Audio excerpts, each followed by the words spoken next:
Holidays-nale, adu namma GT Holidays da. GT Holidays, South India's #1 travel brand. You know you are special when you're with GT Holidays. அமெரிக்க அதிபராக Trump பதவியேற்கிறார். அதுக்கு நம்மளுடைய வெளியுறவுத்துறை அமைச்சர் ஜெய்சங்கருக்கும் அழைப்பு இருக்கு. இந்த அழைப்புடைய முக்கியத்துவம் கண்டிப்பா முக்கியத்துவம் வாய்ந்தது தான். ஏன்னா முதல் முறை அமெரிக்காவுடைய வரலாற்றில் இந்த ஒரு நிகழ்வு நடக்குது.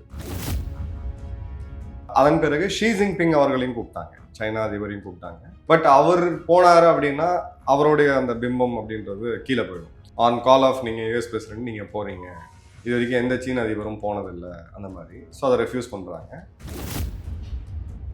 ஸோ நிச்சயமாக அடுத்த 2 வருடம் நீங்கள் எழுதி வச்சுக்கங்க. 2025 அவர் அண்டை நாடுகளான மெக்சிகோ, இந்த இது ஐரோப்பிய யூனியன், இந்த நாடுகளோடைய அந்த பிரச்சனை இதெல்லாமே வரும். நண்பர்கள் கூட சண்டை அப்படின்றது 25 செகண்ட் ஆஃப் பார்த்தீங்க அப்படின்னா அடுத்த 2 வருடத்துக்கு அவர் சைனாவை வெறி கொண்டு.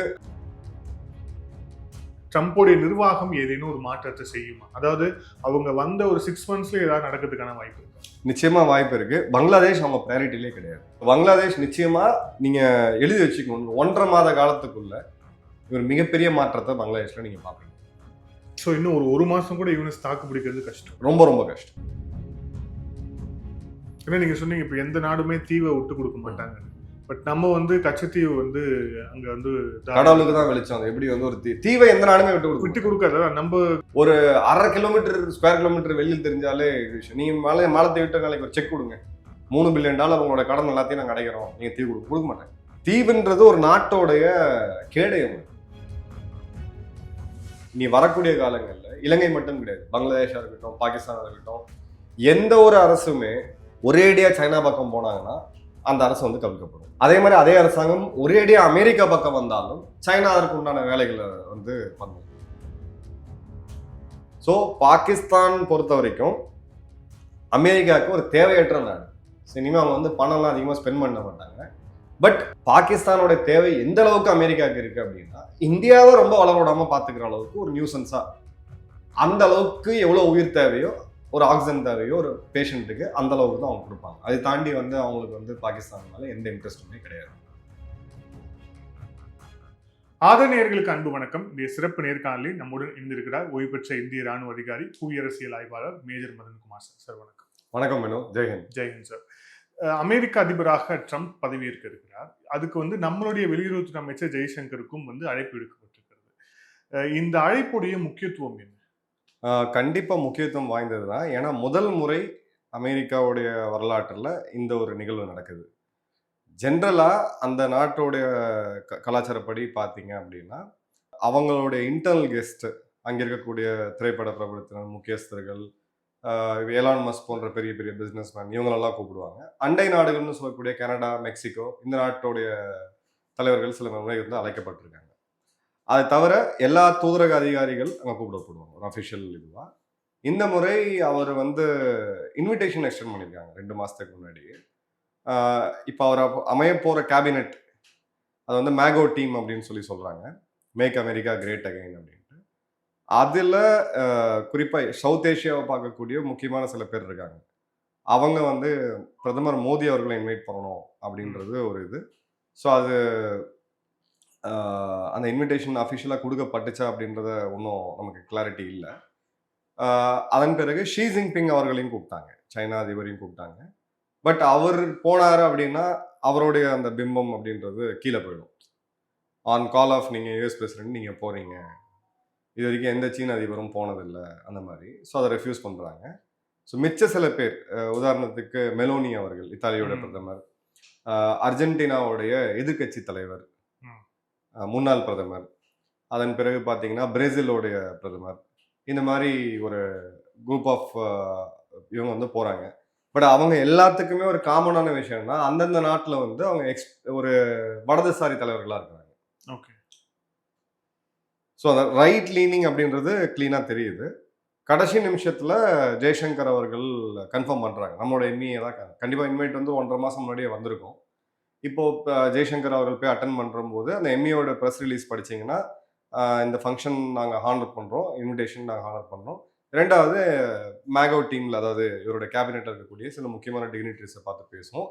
மற்றும் பிற நாட்டு தலைவர்கள் அவங்களோட டிக்னிட்டரிஸையும் பார்த்து பேசுவோம் அப்படின்னு சொல்லி ஒரு இது வருது. இன்னொன்று நீங்கள் நல்லா கவனிச்சிங்கன்னா, கடந்த முறை ரஷ்ய அதிபர் புத்தினை சந்திச்சதும் ஜெய்சங்கர் அவர்கள் தான். அதே மாதிரி சீன அதிபரை சந்திச்சதும் ஜெய்சங்கர் அவர்கள் தான். முக்கியமான ஒரு உச்சி மாநாடு துபாயில் நடந்துச்சுன்னு நினைக்கிறேன். அங்கே போனதும் ஜெய்சங்கர் அவர்கள் தான். ஸோ கொஞ்சம் கொஞ்சமாக நம்ம வந்து அந்த எக்ஸ்டர்னல் அஃபேர்ஸ் மினிஸ்ட்ரியோடைய அந்த மினிஸ்டரோட புரோட்டோகாலே ஒரு அதிகமாக போகுது, நம்ம அதிகமாக ஒரு லெவலில் வைக்கிறோம் அப்படின்றது தான். ஏன்னா ரஷ்ய அதிபர் பொறுத்த வரைக்கும் அவருடைய இன்னொரு நாட்டு அதிபர் தான் அவர் சந்திப்பார். துணை பிரதமர் கூட அவர் சந்திச்சது கிடையாது. பிரதமர் அவர்கள் தான் போயிருக்கணும், பட் அவர் அக்ரி பண்றாரு. அதே மாதிரி சீன அதிபர் சந்திக்கிறாரு அப்படின்னா அவர் வந்து இந்திய பிரதமரை தான் சந்திப்பார். அந்த இடத்துலையுமே வந்து அந்த புரோட்டோகால் பார்த்தீங்கன்னா பிரேக் ஆகி one level up one level down அப்படின்ற மாதிரி போகுது. ஸோ நிச்சயமா இது ஒரு இம்பார்ட்டண்ட்டான ஒரு விசிட்னு தான் நான் பார்க்குறேன். ஆனா இதுல எப்படின்னா ஒரு சில லெஃப்டிஸ்ட் வந்து இதை வந்து விமர்சனம் வைக்கிறாங்க. என்ன அப்படின்னா, இங்க ஒரு சிலர் சொல்ற மாதிரி ட்ரம்ப் வந்துட்டா அப்படியே பாலார் தேனார் ஓடும், இந்தியா அமெரிக்காவுடைய அந்த நட்பு வந்து ஃபுல் அண்ட் ஃபுல் அப்படியே புதுப்பிக்கப்படும், அந்த மாதிரிலாம் எதுவுமே கிடையாது. அவர் வந்து பேசிக்கா ஒரு பிஸ்னஸ்மேன். அதே மாதிரி பைடன் நிர்வாகம் செய்யாத பல அபாயகரமான விஷயங்களை இவர் செய்வதற்கும் வாய்ப்பு அதுல சேர்ந்தே இருக்கு, அதுலயும் நமக்கு ஆபத்து இருக்குன்னு ஒரு விஷயம் சொல்றாங்க.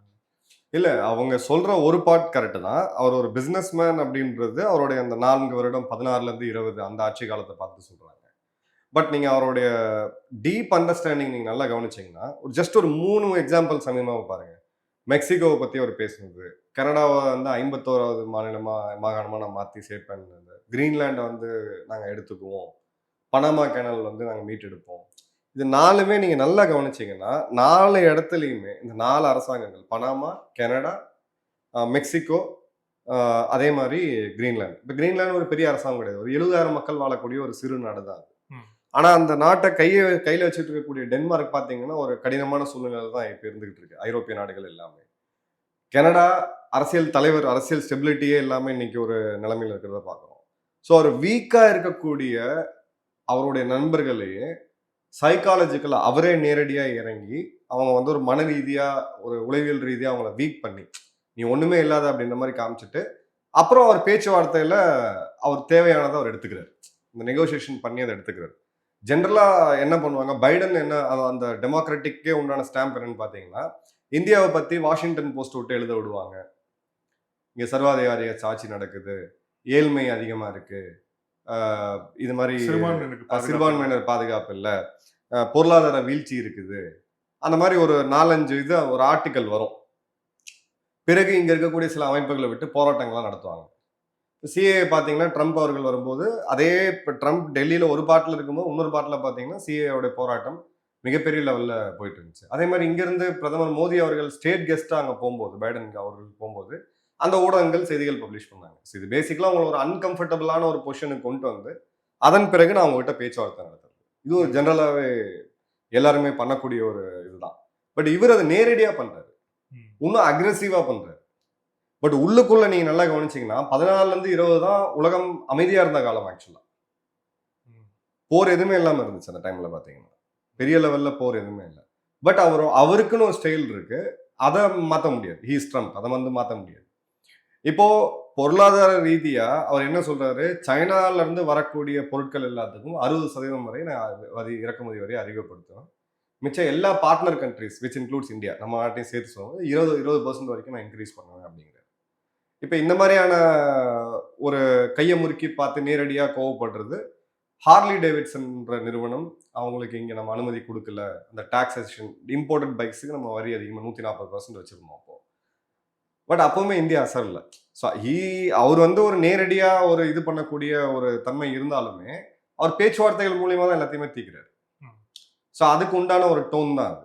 ஸோ வர்த்தக ரீதியாக இவங்க சொல்றது கரெக்டு தான். H1B விசா ஒரு சைடு அவங்க வந்து பார்த்தீங்கன்னா அவங்களுக்குள்ளேயே பிரச்சனை இருந்துச்சு, இல்லை நிறுத்தணுமா வேணாமான்ட்டு.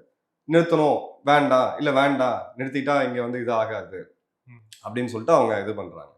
ரெண்டாவது இந்தியாவுடைய டெக்ஸ்டைல் மற்றும் நம்மளுடைய உணவு சம்மந்தப்பட்ட இது வாஷிங்டன் ஆப்பிளாக இருக்கட்டும், இல்லை கலிஃபோர்னியா ஆல்மண்ட்ஸாக இருக்கட்டும், நீ சர்வசாதாரணமாக பார்த்தீங்கன்னா எல்லா கடைகள்லையுமே வித்துக்கிட்டு இருக்கு. நாமளும் ஓரளவு ட்ரேட் ரிலாக்ஸேஷன் பண்ணுறோம்.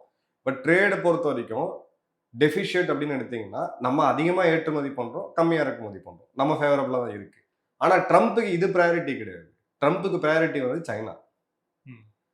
இன்னைக்கு ஒரு ஒரு உலகமே திரும்பி பார்த்த நியூஸ் என்னன்னு பார்த்தீங்கன்னா, சைனா 2024 ஏற்றுமதி செஞ்சது $3.4 ட்ரில்லியன். இறக்குமதி செஞ்சது $2.4 ட்ரில்லியன் தான். $1 ட்ரில்லியன் அப்படின்றது அவங்க ட்ரேட் சர்ப்ளஸா இருக்கு. ம். நம்மளுடைய மொத்த ஏற்றுமதி சேர்த்தாலே 1 ட்ரில்லியன் வராது. அதுக்கு கம்மியா தான் வரும். இப்ப இந்த 1 ட்ரில்லியன் ட்ரேட் டெஃபிஷியட்ல 15% கிட்டத்தட்ட 20% வந்து அமெரிக்கா கிட்ட இருக்கக்கூடிய ட்ரேட் டெஃபிஷியட். அப்ப அத போய் அவங்க முதல்ல கை வைப்பாங்களா? இல்ல 2-3% இருக்க இந்தியாவை கை வைப்பாங்களா அப்படின்றது. ஸோ சைனா தான் அவருடைய டார்கெட்.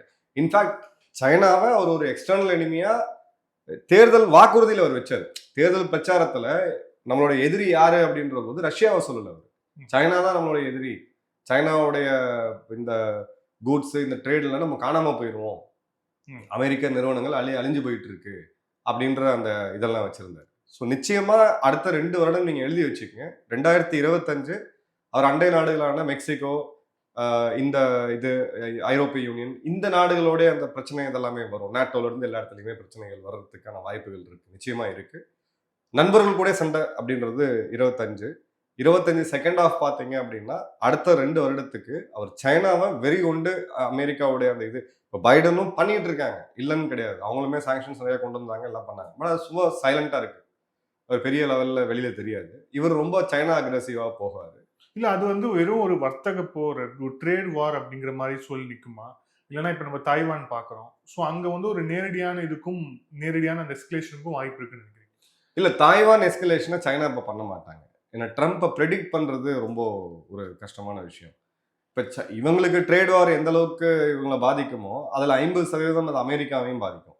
இப்ப நீங்க ட்ரேட் வார் பண்ணிட்டீங்க, உதாரணத்துக்கு இந்த $1 ட்ரில்லியன் நான் உங்களுக்கு சொன்னோம் பாத்தீங்களா, இந்த ட்ரேட் டெபிசிட் இருக்குன்ட்டு, சைனா பக்கமா சர்ப்ளஸா இருக்குன்ட்டு, அந்த $3.4 ட்ரில்லியன் கிட்டத்தட்ட $1.1 ட்ரில்லியன் வந்து வெறும் எலக்ட்ரிக்கல் எலக்ட்ரானிக்ஸ். இன்னைக்கு கேமரால இருந்து மைக்ல இருந்து நம்ம பயன்படுத்துற எல்லா எலக்ட்ரானிக் உபகரணங்களும் எலக்ட்ரிக் உபகரணங்களும் சைனால தான் வந்துட்டு இருக்கு. நம்ம நாட்டோடைய ஒரு 1/3 பங்கு பொருளாதாரம் வந்து அவங்க ஒரு ப்ராடக்ட் அவங்க எக்ஸ்போர்ட் பண்ணிட்டு இருக்காங்க, ஒரு செட் ஆஃப் ப்ராடக்ட்ஸ் எக்ஸ்போர்ட் பண்ணிட்டு இருக்காங்க. இப்போ அமெரிக்காலையும் அந்த பிரச்சனை இருக்கு. ஓகே, அமெரிக்கா நாளைக்கு 60% சைனால இருந்து வரக்கூடிய லேப்டாப் மேல வரி போடுறாங்கன்னு வச்சுக்கோங்க. அப்ப நீங்க லேப்டாப் பயன்படுத்தாம இருக்க முடியாது. அந்த லேப்டாப்பை நீங்க வேற எங்கேயாவது வாங்கி ஆகணும். அப்ப அந்த China +1 பாலிசி வருது. China +1ல China plus Vietnam, China plus India, China plus Thailand, இந்த நாடுகள் தான் வருது. China plus Taiwan. அப்போ இந்த இடத்துல நீங்க வந்து ஒரு எதிரியை நீங்க இறுக்கி பிடிக்கணும் அப்படின்னு நினைச்சீங்கன்னா, இங்க இன்னொரு நண்பர்கள் உங்களுக்கு இருக்காங்க, அவங்களுக்கு கூட பிரச்சனை இருந்தாலும் நீங்க அனுசரிச்சு போக வேண்டிய கட்டாயம் இருக்கு. ஏன்னா அந்த லேப்டாப் உங்களுக்கு தேவை. லேப்டாப் இல்லாம நீங்க ஃபங்க்ஷன் ஆக முடியும். ஒரு உதாரணத்துக்காக சொல்றேன். ஸோ நிச்சயமா வர்த்தக ரீதியா இது சைனாவை ரொம்ப கொலாப்ஸ் பண்ணும். இப்போ அந்த $1 ட்ரில்லியன் அவங்களுக்கு ஒரு மிகப்பெரிய அட்வான்டேஜா தெரிஞ்சாலுமே அங்க இன்னொரு ஆபத்துமே இருக்குது அவங்களுக்கு. என்னன்னா அவங்க டொமஸ்டிக் கன்சப்ஷன் 0.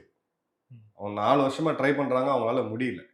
நாளைக்கு வரி விதிப்பு அப்படின்னு வரும்போது உங்களுக்கு எக்ஸ்போர்ட் கம்மியாகும், சைனாவோட எக்ஸ்போர்ட் கம்மியாகும். எக்ஸ்போர்ட் கம்மியாகும் போது உங்களுக்கு ஃபேக்டரிகள் 30 நாள் வேலை செய்யணும்னா 20 நாள் வேலை செய்யும். அது சைனாக்கு ஒரு மிகப்பெரிய ஆபத்து. ஏன்னா அதிகமா மிடில் கிளாஸை கொண்ட நாடு. அப்போ அவங்களுக்கு அதை இன்டர்னலா சமாளிக்கணும் அப்படின்ற போது அவங்க அதுல கொஞ்சம் பிஸியா இருப்பாங்க. பட் அது ஒரு லெவல் தாண்டிச்சு, சைனாவோட ஆட்சியே ஆட்டாங்கன்ற அளவுக்கு போச்சு அப்படின்னா, ஒன்னு சீனா தாய்வான் மேல போர் செய்யும், இல்ல இந்தியா மேல அந்த போர் தெரியும். இது ரெண்டுல ஏதாவது ஒன்று நடக்கிறதுக்கான வாய்ப்புகள் நிச்சயமா இருக்கு. பட் அந்த அளவுக்கு போகாது. ஏன்னா இவங்களுக்குமே அந்த ரெஸ்ட்ரிக்ஷன்ஸ் இருக்கு. ரொம்ப அன்சர்டனா இப்போ அவர் வந்து ரொம்ப தெளிவா ஃபிக்ஸ் பண்ணிட்டார். பைடன் பொறுத்த வரைக்கும் சைனாவை அப்படியே லெஃப்ட் ஹேண்ட்ல டீல் பண்ணுவோம், ரஷ்யா தான் நமக்கு எதிரி அப்படின்னு சொல்லி உக்ரைன் போயிட்டு இருந்தாங்க. எழுதி வச்சுக்கோங்க. இப்போ அவர் வரதுக்கு முன்னாடியே ஹமாஸ், உங்களுக்கு இந்த நேம்ஸ் கேள்விப்பட்டிருப்பீங்க, இஸ்ரேல் ஹமாஸ் ஒப்பந்தம் வந்துருச்சு. பெஞ்சமின் நெத்தன்யாவையும் அவரை கெட்ட வார்த்தையில திட்டின காணொலியை அவர் மீம்ஸ் அவரே ஹேண்டல்ல இருந்தே போடுறாரு. ஸோ இது ஒரு வகையான இது. இப்போ என்ன சொல்ல வருது, பெஞ்சமின் நெத்தன்யாவுக்கும் நான் முழு ஆதரவுலாம் கொடுக்கல, உங்க சண்டையை நிறுத்திக்கங்க அப்படிங்கிறாரு. ஸோ அப்போ அந்த சண்டை இப்போ அங்கே நிறுத்த போகுது. ஓரளவுக்கு பார்த்தீங்கன்னா சிரியாவே எல்லாம் ஓரளவுக்கு செட்டில் ஆகிருக்கு. ஆப்கானிஸ்தானை விட்டு அவங்க ஏற்கனவே வெளியில வந்துட்டாங்க. அந்த ஒப்பந்தத்தை போட்டதும் அவர் தான். மத்திய கிழக்குல ஆப்ரகாம் அக்கார்டை கொண்டு வந்ததும் அவர் தான். இன்ஃபேக்ட் அன்னைக்கு அதை ஹமாஸ் ஒத்துருந்தாங்கன்னா இந்த பிரச்சனையே கிடையாது. வெஸ்ட் பேங்குக்கும் காசாக்கும் நடுவில் $3 பில்லியன் பணத்தை இஸ்ரேல் செலவு பண்ணோம், உங்களுக்கு நாங்கள் ஃப்ரீயாக ஒரு டனல் கட்டி கொடுக்குறோம், மக்கள் ஃப்ரீயாக போயிட்டு வரலாம், நீங்கள் வந்து ஒருத்தருக்கு பிரச்சனை இல்லாமல் இருங்க, இந்த 1 கிலோமீட்டர் பஃபர் ஜோன் வச்சுக்கங்க அப்படிங்கிறது. இஸ்ரேலியனும் உள்ளே போகக்கூடாது, ஹமாஸும் உள்ளே வரக்கூடாதுன்ட்டு. அன்னைக்கு அவங்க 2 பேருமே முடியாதுன்னாங்க. இன்னைக்கு அமைதி ஒப்பந்தத்தில் அதே தான் கையெழுத்து போடுறாங்க. 800 மீட்டர் எங்களுக்கும் உங்களுக்கும் பஃபர் ஜோன் இருக்கும் அப்படின்ட்டு. ம். ஸோ அவருடைய தாட் ப்ராசஸ் வந்து கிளியர். அவருக்கு இன்டர்னலா டெலிவர் பண்ணியே ஆகும். ம். அவருக்கு டொமஸ்டிக் ப்ரெஷர் ஃபர்ஸ்ட் அவருக்கு இருக்கு. மேக் அமெரிக்கா கிரேட் அகைன் அவர் சொல்லிட்டார். அப்போ அமெரிக்காவோட உற்பத்தி திரும்ப வரணும். உற்பத்தி திரும்ப வரணும் அப்படின்ற போது நீங்க H1B விசாவது எடுக்க முடியாது. ஆட்கள் வேணும் உங்களுக்கு. அந்த அந்த ஒரு கம்மியான பணத்துக்கு வேலை செய்யறதுக்கு ஆட்கள் வேணும். ஸோ இது எல்லாமே ஒண்ணுக்கு ஒண்ணு காம்ப்ளிகேட்டடா தெரிஞ்சாலும் அவங்க கிட்ட பிளான் இருக்கு. பட் எக்ஸிக்யூட் பண்றது அப்படின்றது இடதுசாரிகள் விமர்சனம் வைக்கிற மாதிரி அவர் ரொம்ப சுகர் கோட் பண்ணி பேசக்கூடிய மனிதன் கிடையாது.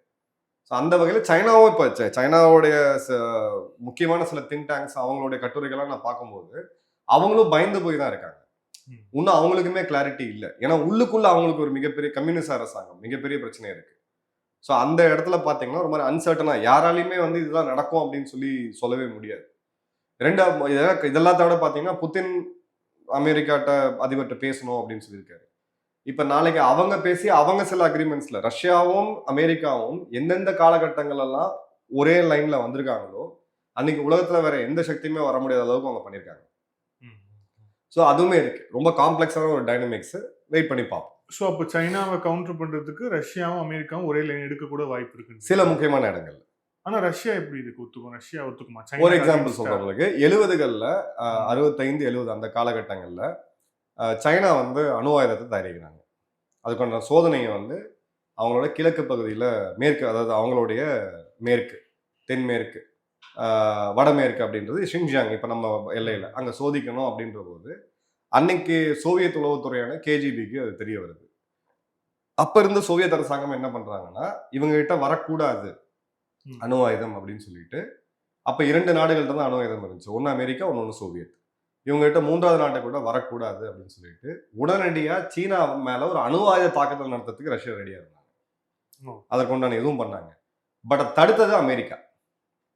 வேண்டாம், அந்த 2 நாடுகள்கிட்ட இருக்கிறது மட்டும் ஒரு கவுண்டர் பேலன்ஸ் பண்ணிக்கலாம் அப்படின்னு சொல்லிட்டு ரஷ்யாவுக்கும் சில சலுகைகள் அவங்க கொடுத்தாங்க.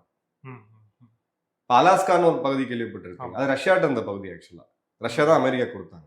ஸோ அவங்களும் பல இடங்கள்ல ஒன்னா வருவாங்க. குறிப்பா ரஷ்யா அமெரிக்காவுடைய ஒற்றுமை நீங்க பார்க்கணும் அப்படின்னா அணு ஆயுதத்தை பொறுத்த வரைக்கும் அவங்களுக்கு அந்த அலைன்மெண்ட் எப்பயுமே இருக்கு. 7-8 நாடுகள்கிட்ட நீங்க அணு ஆயுதம் வந்துருச்சு. ஆனா இதுக்கு மேல இன்னொரு நாடு அணு ஆயுதத்தை கையில எடுக்குது அப்படின்ற போது இவங்க 2 பேரும் என்னதான் எதிரிகளா இருந்தாலும் ஒன்னா சேர்ந்து தடுக்கிறதுக்கான வேலைகள் எல்லாமே பார்ப்பாங்க. ஸோ ஜியோ பொலிட்டிக்ஸ்ன்றது ஒரு வகையான அலைன்மெண்ட் தான் வச்சுக்கங்களேன். இப்போ சைனா ரஷ்யாவுக்குமே பிரச்சனை என்ன அப்படின்னு பார்த்தீங்கன்னா சைனாவோடைய டாமினேஷன் அவங்க டொமஸ்டிக் மார்க்கெட்டில், ஏன்னா சாங்ஷன்ஸ் போடப்பட்டதுனால 2021 இந்த போர் ஆரம்பிச்சதுலேருந்து கடுமையான சாங்ஷன்ஸ் அவங்க மேலே எதையுமே இம்போர்ட் பண்ண முடியாது. இன்னைக்கு ரஷ்யாவில் இருக்கக்கூடிய நண்பர் சொல்றது எல்லாமே சைனீஸ் பொருட்களாக தான் இங்கே இருக்கு அப்படின்ட்டு. அதுவுமே ரஷ்யாவுக்கு ஒரு பெரிய ஆபத்து தான். அவங்க டைவர்சிஃபை பண்ணணும் அப்படின்னு பார்க்குறாங்க. இந்தியாவுக்கு சில இடங்கள்ல ஃபார்ம் எக்யூப்மெண்ட்ஸ், டிராக்டர் பிஸ்னஸ் அங்கே பெரிய லெவல். ஏன்னா பனி கிளியர் பண்ணுறது வந்து எல்லா இடத்துலையுமே ஹெவி எர்த் எக்யூப்மெண்ட்ஸ் யூஸ் பண்ணுவாங்க. இப்போ இந்தியன் மார்க்கெட்டை அவங்க பார்க்குறாங்க. இது ஏன் ஓப்பன் பண்ணுறாங்கன்னா ஒரு நாட்டை நம்பி நீங்கள் இருக்க முடியாது. ஸோ அந்த காரணங்களும் அவளுமே இருக்கு. ஸோ இந்த இடத்துலையுமே சில ரியல் எலிமெண்ட் நிச்சயமா நீங்கள் பார்க்கலாம். ஏன்னா இவர் இப்போ என்ன சொல்றாரு, கிட்டத்தட்ட அக்கண்ட் அமெரிக்கான்ற மாதிரி தான் இவர் சொல்றாரு. பனாமா நாங்கள் விட்டோம், நாங்கள் மீட் எடுக்கிறோம், 38,000 எங்களோட வீரர்கள் மக்கள் இறந்து போயிருக்காங்க, பனாமாவை திரும்ப எடுக்கிறோம், கிரீன்லாந்து வந்து நாங்கள் எடுக்கிறோம். இது எக்ஸ்பான்ஷனிஸ்ட் மைண்ட் செட். இதே தான் ரஷ்யாவும் பண்றாங்க. உக்ரைன் நாங்கள் மீட் எடுக்கிறோம், எங்க பகுதி தான் அது, நாங்கள் மீட் எடுக்கிறோம். உக்ரைன் சோவியத் பிரிக்கும் போது தேவையில்லாம இவ்வளவு பெரிய ஏரியாவை உக்ரைனுக்கு கொடுத்தாங்க. உக்ரைன் மொழி பேசக்கூடிய மக்கள் இவங்க வேற அப்படின்றது அவங்களுடைய பாயிண்ட். இப்போ இவரும் எக்ஸ்பான்ஷனிஸ்ட் மைண்ட் செட்டில் தான் இருக்கிறாரு. இவரும் எக்ஸ்பான்ஷனிஸ்ட் மைண்ட் செட்டில் தான் இருக்கிறாரு. ஷீ ஜின்பிங்கும் எக்ஸ்பான்ஷனிஸ்ட் மைண்ட் செட்டில் தான் இருக்கிறாங்க. ஸோ இந்த 3 பேருக்குமே ஒரு காமனாலிட்டி இருக்கு. அப்போ இவர் பண்றது இவர் கரெக்டுன்னு ட்ரம்ப் ஜஸ்டிஃபை பண்ணும்போது அப்போ பை டிஃபால்ட் நீங்க என்ன சொல்றீங்க, உங்க எதிரிகள் 2 பேரும் பண்றதும் கரெக்டுன்னு தான் நீங்க சொல்றீங்க. என்னோட நாட்டோடைய செக்யூரிட்டிக்காக நான் போய் கிரீன்லாந்து தேவைப்படுது எனக்கு அப்படின்னு அவர் சொல்றாரு. அதே தான் இவரும் சொல்றாரு. ஸோ இந்த இடத்துலையுமே பார்த்தீங்கன்னா இந்த இவங்க கிட்ட அலைடா இருக்கக்கூடிய நாடுகள், குறிப்பா நேட்டோ, இதுல மிகப்பெரிய டெஸ்ட் யாருக்குன்னு பாத்தீங்கன்னா நேட்டோ தான். ஸோ அந்த இதுல தான் டிராவல் பண்ணுவாங்க. அவர் ரஷ்யாவை எதிரியாவே பார்க்கல.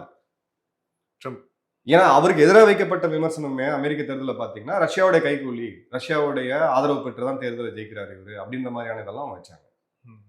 அவர் கிளியரா ஃபிக்ஸ் பண்றது சைனா. இல்லை, இப்போ நமக்கு ரொம்ப நம்ம கவனிக்கக்கூடிய பகுதியாக இருக்கிறது ஒன்று இலங்கை, இன்னொன்று பங்களாதேஷ். இப்போ இந்த 2 விஷயத்தில் குறிப்பாக வந்து ஸ்ரீலங்காவில் சைனாவோட ஃபுட் பிரிண்ட் எந்த அளவுக்கு இருக்குது, ஹம்பன் தோட்டலேருந்து எவ்வளோ தூரம் இருக்குது நம்ம பார்த்துக்கிட்டே இருக்கோம். இன்னொரு பக்கம் பங்களாதேஷ்ல. ஸோ பங்களாதேஷ்ல பைடன் நிர்வாகம் என்ன மாதிரியான விஷயத்தை கையாண்டது, இப்போ உட்கார்ந்துருக்கவர் யாரு, உள்ளிட்ட எல்லா விஷயங்களையும் தெரியும். இந்த 2 விஷயத்துல ட்ரம்போடைய நிர்வாகம் ஏதேனும் ஒரு மாற்றத்தை செய்யுமா? அதாவது அவங்க வந்த ஒரு 6 மந்த்ஸ்ல ஏதாவது நடக்கிறதுக்கான வாய்ப்பு இருக்கா? நிச்சயமா வாய்ப்பு இருக்கு. பங்களாதேஷ் அவங்க ப்ரையாரிட்டிலே கிடையாது. இப்ப நீங்க பைடன் அரசாங்கம் அவசரமா சில முக்கியமான முடிவுகளை கடைசி 20 நாள் எடுத்தாங்க. நீங்களே பார்த்தீங்க. 1998ல நம்ம மேல சாங்ஷன் போடுறாங்க. அந்த சாங்ஷனை 24 அவுட் கோயிங் அரசாங்கம், ஒரு அன்பாப்புலரான ஒரு அரசாங்கம், 2 வாரம் ஆயில் இருக்கக்கூடிய ஒரு அரசாங்கம் வந்து, இல்ல உங்களுக்கு வந்து உங்க கம்பெனிஸ்லாம் நாங்க எடுத்துடுறோம். நியூக்ளியர் ட்ரீட்டில இருந்த தடைகளை வந்து நாங்க நீக்கிறோம் அப்படின்னு சொல்லி 2, 3 இந்திய அரசு நிறுவனம் தடை எடுக்கிறாங்க. தடைகள் போட்டது 1998ல.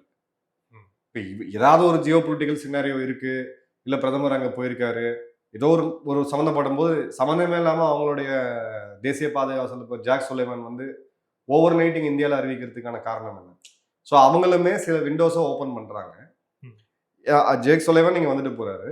இந்த டொனால்ட் லூ நீங்க கேள்விப்பட்டிருப்பீங்க, இந்த ரெஜிம் சேஞ்ச் எக்ஸ்பர்ட் சவுத் ஏஷியாவோடது, பங்களாதேஷோடைய ஒரு முக்கியமான டைரக்டர் அங்கே நடந்ததுக்கான டொனால்ட் லூ இங்கே இந்தியாவுக்கு வந்துட்டு அங்கேருந்து நேபாள் போயிட்டு நேபாள் வந்து பங்களாதேஷ் போறாரு.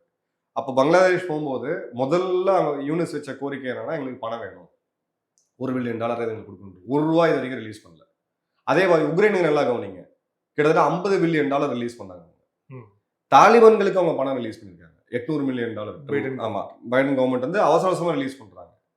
ஆனா பங்களாதேஷுக்கு $1 இப்ப, அதாவது யாரு இதுக்கு பைடனும் யூனிஸும் கட்டி பிடிச்சி நீங்க அந்த இதெல்லாம் பாப்பீங்க. நீங்க போன வந்து தெருவுக்கு வந்துருச்சு, நீங்க எல்லாரும் தெரியும், கான்ஸ்பிரசி தெரிய எதுவுமே கிடையாது, உலகத்துக்கே தெரியும் என்ன நடந்திருக்குன்ட்டு.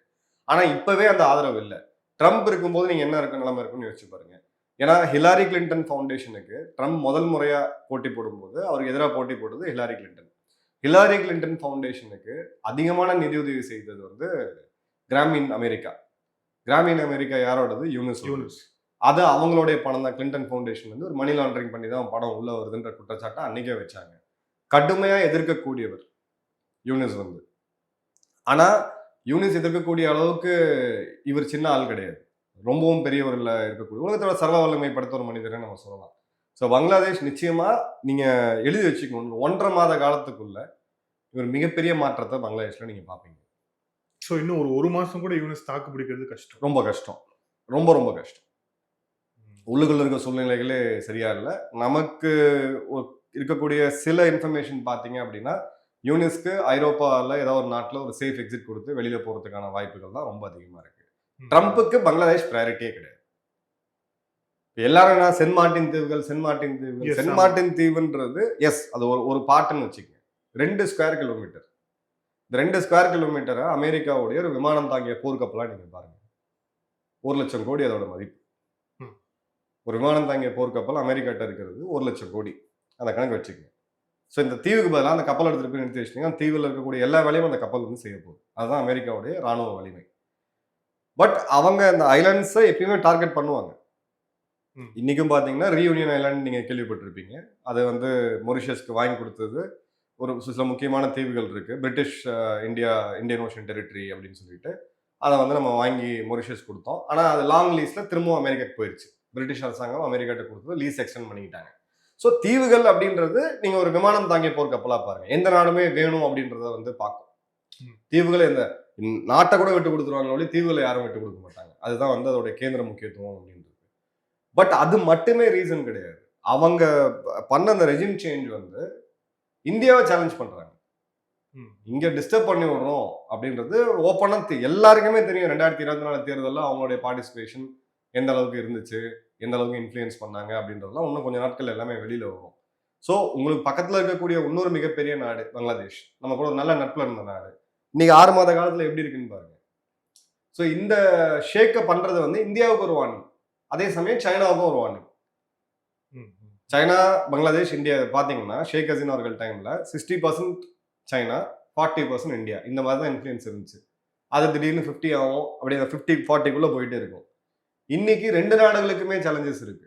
சைனாவும் இந்தியாவுமே பல இடங்கள் அக்ரி ஆகுறாங்க, பல முக்கியமான பேக்ரவுண்ட்ல போயிட்டு தான் இருக்கு, எல்லாமே போயிட்டு தான் இருக்கு. ஸோ பங்களாதேஷ் அவங்களுக்கு ப்ரையாரிட்டி கிடையாது. இலங்கை ப்ரையாரிட்டியா இருக்குமா அப்படின்னா நிச்சயமா இருக்கும். ஏன்னா நீங்க சொன்னீங்க இப்ப எந்த நாடுமே தீவை விட்டு கொடுக்க மாட்டாங்கன்னு.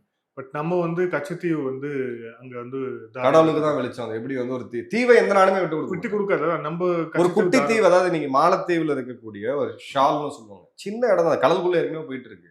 ஒரு 1/2 கிலோமீட்டர் ஸ்கொயர் கிலோமீட்டர் வெளியில் தெரிஞ்சாலே இது விஷயம். நீங்க மாலத்தீவு விட்டு நாளைக்கு ஒரு செக் கொடுங்க, $3 பில்லியன் உங்களோட கடன் எல்லாத்தையும் நாங்க அடைக்கிறோம், நீங்க தீவு கொடுக்க மாட்டாங்க. தீவுன்றது ஒரு நாட்டோடைய கேடயம். ஒரு தீவுன்றது இப்போ எப்படின்னா, நம்மளுடைய ocean rules, world ocean rules படி, ஜெனீவா கன்வென்ஷன் படி எடுத்தீங்கன்னா, உங்களுடைய இப்போ நம்மளுடைய தீவு எங்க இருக்குன்னு பாருங்க. லட்சத்தீவோட ஒரு மூலையில இருக்கு. ஒரு தீவுகள் 32 தீவுகள் ஒரு தீவு இருக்கு. அந்த இடத்துல இருந்து குறிப்பிட்ட கிலோமீட்டர் உங்களுடைய எக்ஸ்க்ளூசிவ் எக்கனாமிக் ஜோன். அங்க தங்கம் கிடைச்சாலும் சரி, இயற்கை எரிவாயு கிடைச்சா சரி, உங்களுக்கு தான் சொந்தம். அந்த பெட், சி பெட். இப்போ லட்சத்தீவு இல்லாம நீங்க இந்தியாவை வச்சு பாருங்க. கொச்சின்ல இருந்து அந்த தூரம், கொச்சின்ல இருந்து லட்சத்தீவு ஒரு 150-450 நாட்டிகள் மேல் வரைக்கும் போகும் அந்த தீவு. அப்போ உங்களுடைய இடம் ஷ்ரிங்க் ஆகுது. அங்க இருக்கக்கூடிய மீன் வளமா இருக்கட்டும், அங்க இருக்கக்கூடிய கடல் வளமா இருக்கட்டும், அந்த இடத்தோட செக்யூரிட்டி எல்லாமே போகுது. இப்போ கச்சத்தீவை நீங்க கொடுத்துட்டீங்க, ஏதோ ஒரு காரணத்துக்காக வச்சுக்க நீங்க கொடுத்துட்டீங்க. இப்போ மீனவர் பிரச்சனையை நீங்க எப்படி சால்வ் பண்ணுவீங்க? உங்களோட எக்ஸ்க்ளூசிவ் எக்கனாமிக் ஜோன்ன்றது கம்மியாயிடுச்சு. உங்களோட மீன் வளம், அந்த கடல் வளம் உங்களுக்கு ஃபர்ஸ்ட் கடற்கரையில இருந்து ஒரு குறிப்பிட்ட தூரம் வரைக்கும் அது உங்களுடைய பகுதி. அதுல யாருமே உள்ள வர முடியாது. அந்த குறிப்பிட்ட இடத்துல இருந்து இன்னொரு குறிப்பிட்ட கிலோமீட்டர் வரைக்கும் உங்களுடைய எக்ஸ்க்ளூசிவ் எக்கனாமிக் ஜோன். அந்த இடம் உங்களுக்கு கிடையாது. ஆனா அங்க வரப்போற கப்பல்கள் எல்லாமே உங்ககிட்ட கேட்டுதான் உள்ள வர முடியும். அந்த கடல் பகுதியில் இருக்கக்கூடிய எல்லா இயற்கை வளங்களும், மீன் உட்பட, கடல்வாழ் மீன் உட்பட உங்களுக்கு தான் சொந்தம். இப்ப நீங்க கச்சத்தீவை கொடுத்துட்டீங்க. இப்ப நம்ம மீனவர்கள் அந்த கச்சத்தீவை தாண்டி போய் ஒரு குறிப்பிட்ட இடத்துல தான் அந்த மீன் டென்சிட்டின்றது அங்க இருக்கு. இன்னைக்கு எல்லாமே அவங்க ஜிபிஎஸ் போட்டு தான் போறாங்க. நீங்க பிசிக்கலா ஒரு தடவை நீங்க போய் கவர் பண்ணீங்க ஆதன் டிவில பாத்தீங்கன்னா, உங்க பிராக்டிகல் டிஃபிகல்ட்டி என்னன்னு தெரியும். ஸோ நம்ம மீனவர்கள் அங்க கடல் பகுதியில் அவங்க என்ன சொல்றாங்க, கச்சத்தீவு எங்களுது, கச்சத்தீவுல இருந்து இவ்வளவு கிலோமீட்டர் எங்களுது எக்கனாமிக் ஜோன் அப்படின்ட்டு. எத்தனை நீங்க பாலிடிக்ஸ் வேணா அதுல பண்ணுங்க, எப்படி தீப்பீங்க இது? கோகோ தீவுகள் அதையும் நம்ம கொடுத்தோம் அன்னைக்கு மியான்மருக்கு. இன்னைக்கு கோகோ தீவுகள் யார்கிட்ட இருக்கு? சைனாட்ட இருக்கு. ஸோ தீவுகள் இவங்க என்ன கணக்குல அந்த காலகட்டங்கள் இவங்க கொடுத்தாங்க அப்படின்னு தெரியாது. பட் தீவுகளை கொடுக்க மாட்டாங்க. சோழர் காலத்துல இருந்தே தீவுகளை கொடுத்தது கிடையாது. சோழர் வரலாறு நீங்க நல்லா படிச்சீங்கன்னா, அவங்க வந்து கம்போடியா இந்த சி ரூட்லயே ஏன் போனாங்க? இமயமலை போய் கேப்சர் பண்ணிருக்கலாம், ஆப்கானிஸ்தான் போய் கேப்சர் பண்ணிருக்கலாம். அன்னைக்கு சோழர் சாம்ராஜ்யம் அவ்வளவு மிகப்பெரிய ஒரு சாம்ராஜ்யமா இருந்து 2வது மிகப்பெரிய பொருளாதாரமா இந்தியா இருந்தது காரணம் வந்து இதுதான். சி ரூட், ட்ரேட் ரூட் தான் நமக்கு ரொம்ப முக்கியம். ஸோ இப்போ இந்த இலங்கையில இப்போ குறிப்பா வந்து இப்போ சைனாவோட ஃபுட் பிரிண்ட் ஜாஸ்தியா இருக்கு அப்படிங்கிற போது அதை கம்மி பண்றது இல்ல அதை வந்து ஒரு ஒரு இதுக்கு செக்ல வைக்கிறது அப்படிங்கிற விஷயத்தை நோக்கி ட்ரம்ப் நிர்வாகம் எதுவும் நடவடிக்கை எடுக்க வாய்ப்பு இருக்கா? எடுப்பாங்க. அது நம்ம யாரு இது எந்த அளவுக்கு போகும் அப்படின்றது இப்ப வரப்போற கேபினெட்ல 20ஆம் தேதி சவுத் ஏஷியாவுக்கு ஸ்டேட் செக்ரட்டரியா யாரை போடுறாங்க அப்படின்னு பாருங்க. ஏன்னா தனிநபர்கள் நம்மளது மாதிரி அமெரிக்கா கிடையாது. இந்தியன் ஃபாரின் சர்வீஸ்ல இருக்கவங்க மட்டும்தான் மோஸ்ட்லி தூதர்களா போவாங்க. ஐஏஎஸ் துறையில் இருக்கவங்க தான் சில பதவிகள் எல்லாம் வர முடியும். அங்க அது கிடையாது. அரசியல்வாதிகள் வருவாங்க.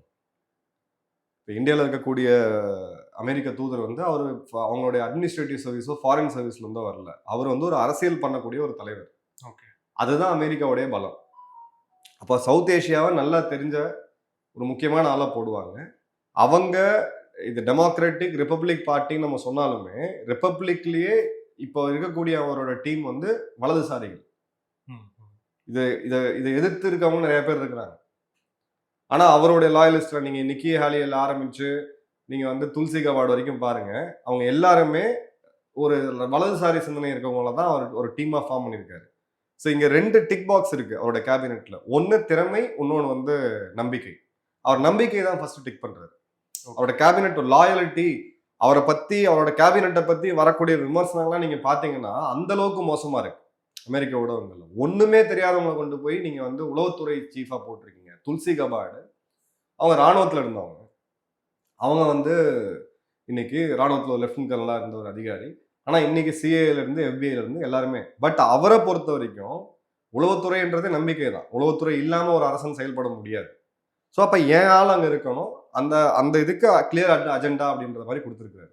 ஸோ சவுத் ஏஷியாவுக்கு குறிப்பா அவங்க யார் போடுறாங்க அப்படின்னு நம்ம பார்த்து அவங்களோட பின்புலம் எடுத்தோம்னா நம்ம கிளியரா சொல்லலாம் எது நடக்க போகுதுன்ட்டு. பட் ஒரு விஷயம் நம்மளால தெளிவா சொல்ல முடியும், இப்ப இருக்கக்கூடிய ஏகேடி அவர்களுடைய அரசாங்கம் ஜேவிபி அவங்களுக்கு சில ஆபத்துகள் நிச்சயமா இருக்கு. அது அவங்க ராணுவத்து மூலியமா வரதுக்கான வாய்ப்புகள் ரொம்ப ரொம்ப அதிகமா இருக்கு. ஏன்னா 3 லட்சம் பேர் அவங்களுடைய ராணுவ வீரர்கள் இன்னைக்கு. அந்த நாட்டுக்கு அவ்வளவு பெரிய ராணுவம் தேவை கிடையாது. இப்போ நீங்க 140 கோடி மக்களுக்கு 15 லட்சம் பேர் நம்ம இருக்கிறோம், ராணுவத்தில் இருக்கிறோம் அப்படின்ற போது 3.5 கோடி மக்களுக்கு நீங்க அந்த சதவீதத்தை நீங்க பாத்தீங்கன்னா நம்மளோட 3 மடங்கு அவங்க அதிகமா இருக்காங்க. இப்ப அவர் வந்து அதை கை வைக்கிறார். ராணுவத்துல பெரிய சீர்திருத்தத்தை கொண்டு வரணும், ஒரு விஆர்எஸ் மாதிரியான ஒரு ஸ்கீமோ, ராணுவத்துல ஆட்கள் கம்மியா தேவை. இன்னைக்கு விடுதலை புலிகள் இல்லைங்க, இல்லாதவங்களுக்கு இல்லாத எதிரியை வச்சு நீங்க வந்து இவ்வளவு பெரிய ராணுவம் வச்சிருக்கணும்னு அவசியம் கிடையாது. 2வது, நீங்க தீவு நாடு, ஆபத்து அப்படின்னு வந்ததுன்னா அண்டை நாடுகள் மூலியமா தான். இந்தியா படையெடுத்து போக போறது கிடையாது இலங்கைக்கு. அவங்களுக்கு சுத்தி எந்த பெரிய த்ரெட்டும் கிடையாது. இந்தியா தான் நம்ம செக்யூரிட்டியை ப்ரொவைட் பண்ணிட்டு இருக்கோம். அப்ப அந்த மாதிரி இடங்கள்ல கை வைக்கும் போது ராணுவத்துல ஒரு அதிருப்தி வந்து நேச்சுரலா எழும். 2வது, அங்க இருக்கக்கூடிய முக்கியமான ராணுவ தலைவர்கள், தளபதிகள் எல்லாமே கொஞ்சம் ராஜபக்சே லீண்டா தான் இருப்பாங்க. ராஜபக்சேவோட பர்சனல் செக்யூரிட்டி அவர் எடுத்தார். ஒரு 200 பேர் வேணும் ராணுவ வீரர்கள் எடுத்து துணை ராணுவத்தை போட்டார். அதை வந்து அவங்க கிரிட்டிசைஸ் பண்ணாங்க. எல்டிடி த்ரெட் எங்களுக்கு இருக்கு, ஐஎஸ்ஐஎஸ் த்ரெட் எங்களுக்கு இருக்கு அப்படிலாம் ராஜபக்சே வந்து வக்கீல் வந்து ஒரு கோர்ட்லேயே கேஸ் போட்டிருக்காரு. ஆனா அதே ரிசன்மெண்ட் வந்து பாத்தீங்கன்னா அவங்க முன்னாள் ராணுவ அதிகாரிகளும் பேசுறாங்க. ஏன்னா ராணுவத்துக்கு ஹையஸ்ட் இம்பார்ட்டன்ஸ் இருந்தது ராஜபக்சேவோட அந்த டைம்ல தான். இந்த ஃபால்ட் லைனை தேவைப்பட்டால் அமெரிக்கா பயன்படுத்தும். தேவைப்பட்டால் அது ஒரு கிளியர் கட் ஃபால்ட் லைன் தான் அது.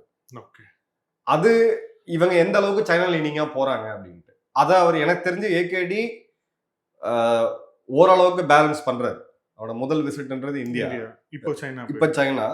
அமெரிக்கா அவர் போறாரா, இல்ல அமெரிக்க தூதர்கள் யாரா வராங்களா, அந்த மாதிரி ஒரு இது. அமெரிக்காவுக்கு எப்பயுமே திருகோணமலை மேல ஒரு கண்ணு உண்டு. இந்தியாவுடைய ஆயில் வெல்ஸ் அங்க இருக்கு, இந்தியன் ஆயிலோட பிரசன்ஸ் நம்ம அங்க இருக்கு. ஸோ இலங்கையை பொறுத்த வரைக்கும் இந்தியா, அமெரிக்கா, சைனா, ஜப்பான் இந்த 4 நாடுகளுடைய அந்த போட்டிக்கு ஒரு மைதானமா தான் இலங்கை இருக்கு. இதுல நமக்கு இருக்கக்கூடிய முக்கியமான கேள்வி என்னன்னா, இதுல 3 நாடுகள் ஏற்கனவே குவாட்ல இருக்காங்க. இப்ப இந்த நமக்கு இருக்க பிரச்சனைன்றதோட நமக்கு இருக்கக்கூடிய அப்ரோச் எப்படி இருக்கும் அப்படின்னு பாத்தீங்கன்னா, நமக்கு ஒரு இண்டிபெண்டன்ட் பாலிசி இலங்கை கிட்ட இன்னைக்குமே இருக்கு. அந்த நாடு நம்ம கிட்ட நல்ல அரசுகள் மாறும், சில டைம் மேல போவோம், சில டைம் கீழே போவோம். மாலத்தீவு நம்ம பார்த்தோம், மொமன் மீசு நம்ம பார்த்தோம், அது வேற விஷயம். பட் ஃபர்ஸ்ட் ரெஸ்பாண்டர் அப்படின்றது இந்தியா தான். அந்த நாட்டுக்கு என்ன நல்லது கெட்டதுனாலும் முதல்ல போய் நிற்க வேண்டியது அதுதான். அது அந்த பாலிசி வந்து நம்ம மாறவே மாறாது. ஆனா குவாட் அப்ரோச் நம்ம எடுக்கிறோமா, இல்ல அமெரிக்கா தனியா டீல் பண்ணுதா? இந்தியா ஜப்பான் ஒன்னா தான் டீல் பண்ணிட்டு இருக்காங்க இலங்கையை பொறுத்த வரைக்கும். இப்ப இந்தியா, அமெரிக்கா, ஜப்பான் மற்றும் ஆஸ்திரேலியா குவாட் இது ஒன்னா டீல் பண்ணுதா, இல்ல குவாட் டிஸ்இன்டெகிரேட் ஆகுதா அப்படின்றதா. அது ட்ரம்பை பொறுத்த வரைக்கும் அலையன்சஸ்ல அவருக்கு பெரிய அளவுக்கு ஒரு இது கிடையாது, நாட்டவே ஒரு மதிச்சது கிடையாது. ஸோ குவாட் டைல்யூட் ஆகும் அப்படின்ற போது இந்த இடத்துல நீங்க இந்த 4 வருஷம் பாத்தீங்கன்னா கொஞ்சம் அப் அண்ட் டவுன் அப்படின்ற மாதிரி தான் போகும். பட் எந்த ஒரு அரசுமே, அதாவது இப்ப நீங்க நல்லா கவனிக்க வேண்டிய விஷயம் என்னன்னா, இனி வரக்கூடிய காலங்கள்ல இலங்கை மட்டும் கிடையாது, பங்களாதேஷா இருக்கட்டும், பாகிஸ்தானா இருக்கட்டும், எந்த ஒரு அரசுமே ஒரேடியா சைனா பக்கம் போனாங்கன்னா அந்த அரசு வந்து கவிழ்க்கப்படும். அதே மாதிரி அதே அரசாங்கம் ஒரேடியா அமெரிக்கா பக்கம் வந்தாலும் சைனா அதற்கு உண்டான வேலைகளை வந்து பண்ணும். இப்ப நம்மளோட ரீஜன் வந்து இந்த ஒரு 8 நாடுகள், சார்க் நாடுகள் சொல்லக்கூடிய இந்த நாடுகள் எடுத்துக்கங்க, நம்ம ஆசியான் நாடுகள் எடுத்துக்கங்க.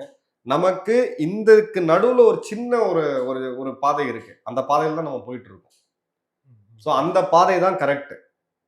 வெஸ்ட் லீனிங்காவும் நம்ம போகக்கூடாது. எத்தனையோ பிரதமர்கள் இந்தியாவை ஆண்டாலும் இந்த ஒரு பாதையை மட்டும் பார்த்தீங்கன்னா ஓரளவுக்கு தெளிவா இது பண்றாங்க. ஈவன் ரஷ்யாவே நம்ம உத்த நண்பன் சொன்னா கூட ரஷ்யன் அலையன்ஸ்ல நம்ம போக முடியாது. அது நமக்கு தேவையில்லாத ஒரு இது. இதுல தான் நேவிகேட் ஆகும். பட் நான் இதை மட்டும் இதை நான் ஹைலைட் பண்ணி உங்களுக்கு சொல்றேன்.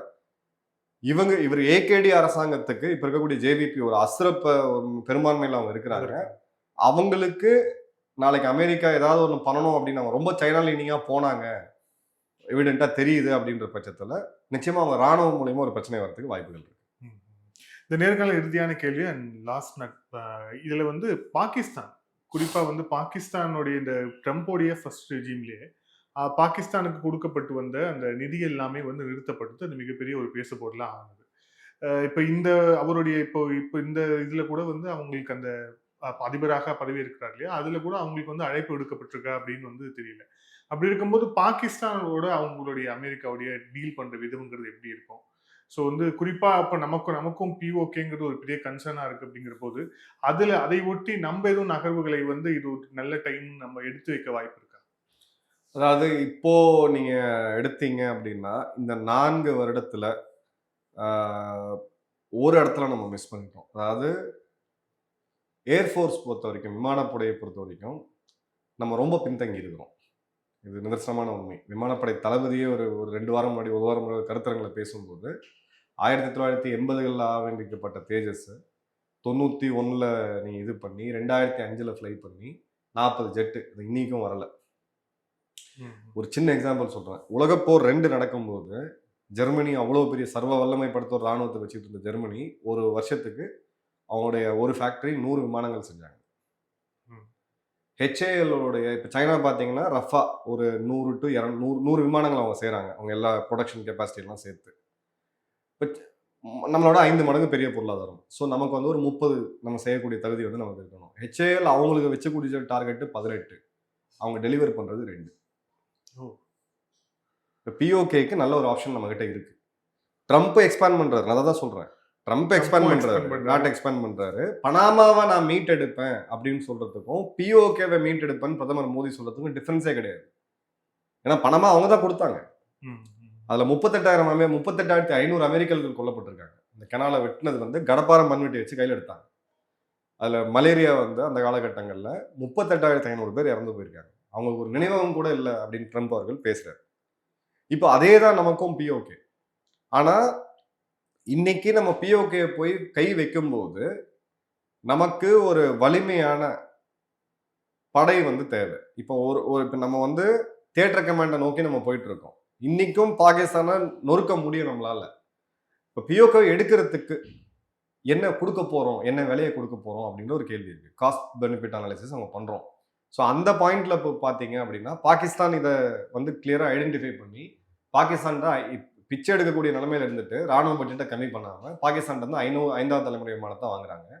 துருக்கி கிட்ட இருந்தும் கான் ரக விமானங்கள் வாங்கணும் அப்படின்னு சொல்லி அவங்க பேசுறாங்க. ஸோ அவங்களுடைய விமானப்படைக்கும் நம்ம விமானப்படைக்கும் பார்த்தீங்கன்னா கேப் கொஞ்சம் தான் இருக்கு.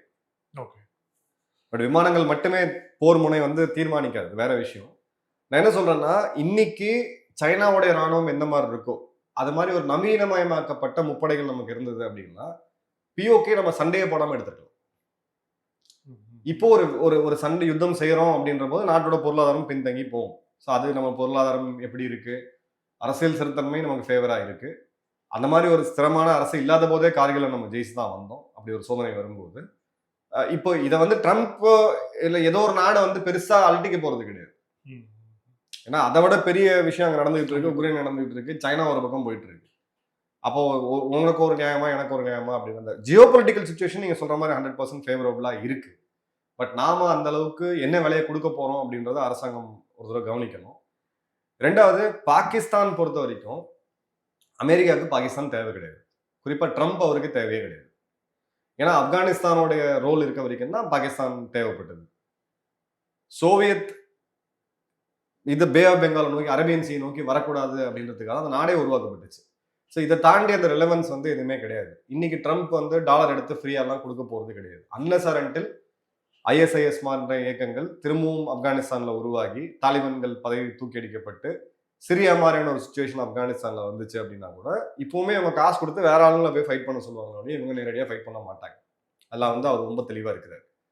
அப்போ பாகிஸ்தானோட தேவை எந்த அளவுக்கு அமெரிக்காவுக்கு இருக்கு அப்படின்னா இந்தியாவை ரொம்ப வளரவிடாம பாத்துக்கிற அளவுக்கு ஒரு நியூசன்ஸா அந்த அளவுக்கு எவ்வளவு உயிர் தேவையோ ஒரு ஆக்சிஜன் தேவையோ ஒரு பேஷண்ட்டுக்கு அந்த அளவுக்கு தான் அவங்க கொடுப்பாங்க. அதை தாண்டி வந்து அவங்களுக்கு வந்து பாகிஸ்தான் மேல எந்த இன்ட்ரெஸ்ட்டுமே கிடையாது.